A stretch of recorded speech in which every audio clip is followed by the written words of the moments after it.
La légende nous dit qu'après avoir vaincu Gérion, le géant à 3 têtes, Hercule, rentrant de Grèce, fonda le rocher de Monaco. Aujourd'hui, érigé comme un étendard, le musée océanographique de la Principauté vous invite à une expérience unique. Un plongeon dans la grande barrière de corail australienne. Une observation interactive des plus spectaculaires qui repousse les limites du réel pour vous amener à la découverte des mystères de l'océan. La technologie au service de l'émotion pour un voyage poétique extraordinaire. Le public peut ainsi interagir avec toutes les créatures présentes autour de cette barrière de corail, partir à la recherche de leur magie et de leur beauté. À ce jeu-là, les enfants sont toujours devant. Les questions sont nombreuses, leurs réflexions souvent pertinentes.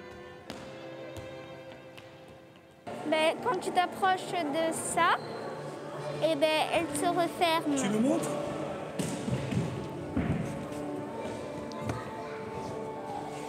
Et quand tu t'éloignes, elle se refond. En fait, il faut le préserver parce qu'à un moment, sinon, les poissons, il n'y en aura plus. Et s'il n'y a plus de poissons, on ne pourra plus manger. Et si on ne pourra plus manger, on va mourir. Et sinon, il n'y aura plus de terre à la fin. Ce sera juste une grosse poubelle. Alors le requin-baleine, les snappers, quelle taille il fait? Regardez ici. C'est quoi le corps? Le zampe cornu. Oui. Le poisson. C'est celui-là, exactement. Qu'est-ce qui va se passer quand vous approchez là? C'est leur maison, c'est ceux que vous avez vus dans les aquariums en dessous. Nous, on s'en sert vraiment pour découvrir cette biodiversité. Et on peut, avec des fiches pédagogiques, essayer de faire un petit jeu de piste, par exemple, où les enfants vont découvrir des espèces, essayer de les retrouver, de les reconnaître, essayer de comprendre quel est un peu leur rôle dans tout ce récif de corail, et voilà, quel est leur lien entre elles. Les poissons flûtes. Ah, et celle-là, alors attendez, celui-là, on l'a ici. Là, on se rend compte vraiment de la vraie beauté, et c'est déjà un premier pas dans le discours qui accède ensuite à sa protection. Donc on protège ce qu'on aime, et donc une fois qu'on a découvert cet environnement, qu'on se sent assez émerveillé, on a envie d'en savoir plus, enfin les enfants ont envie d'en savoir plus, et d'essayer de comprendre pourquoi il est menacé. Un des objectifs prioritaires poursuivis par l'Institut océanographique de Monaco reste la sensibilisation du public à une meilleure protection du monde marin, à l'image de cette exposition Immersion qui alerte aussi sur la santé mise à mal de cette grande barrière de corail. Alors qu'il ne couvre que 0,2% des océans, les récifs coralliens abritent 30% de la biodiversité marine. Cet écosystème est en danger. Les conséquences liées notamment au réchauffement de la planète sont dramatiques. De manière générale, il y a une prise de conscience de la nécessité de protéger la planète bleue dans son ensemble. Et en l'occurrence, ce type de dispositif permet de rappeler, et c'est ça notre objectif, qu'on a affaire réellement à un environnement qui est incroyable, que la biodiversité est infinie, et qu'on parle de la Grande Barrière de Corail ou qu'on parle d'autres environnements. En fait, l'idée réellement, c'est de sensibiliser nos publics à la beauté pour dire regardez comme c'est beau, il faut absolument la préserver.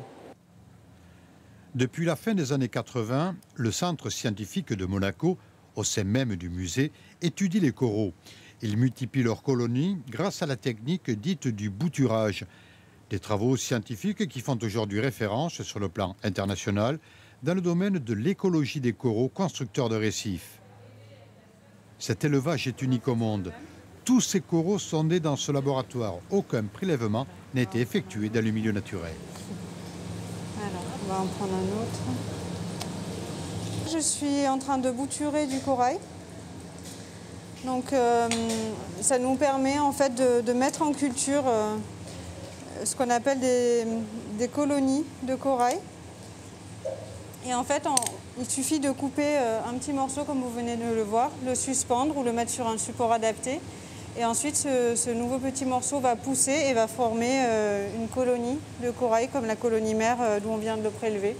Et ça nous permet en fait tout simplement de le cultiver et pouvoir après les placer en aquarium. Ils ont été prélevés pour les premiers coraux en 1989 lors d'une campagne à Djibouti.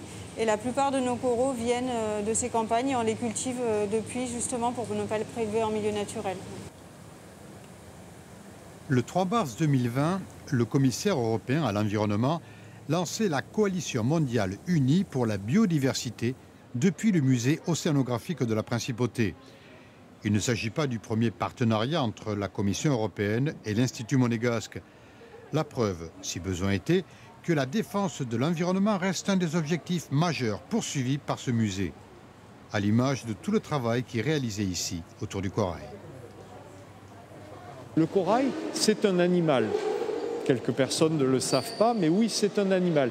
C'est un tout petit animal millimétrique, et pourtant c'est un animal qui a créé des constructions, des écosystèmes, j'allais presque dire des sociétés coralliennes de plusieurs milliers de kilomètres de long.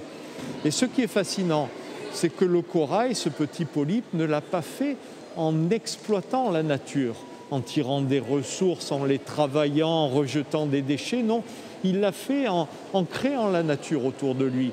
En fait, il a créé une association avec une petite algue pour capter la lumière du soleil, produire de l'énergie. Et autour de cette association, de cette symbiose, il y a une société formidablement riche qui s'est développée. Et ça me fascine. Ça me fascine parce que nous travaillons toujours sur l'homme et la nature et l'homme. Et si l'homme pouvait s'inspirer du corail pour avoir une société plus circulaire, plus solidaire, qui partage plus, j'aurais gagné un tout petit peu de ma mission.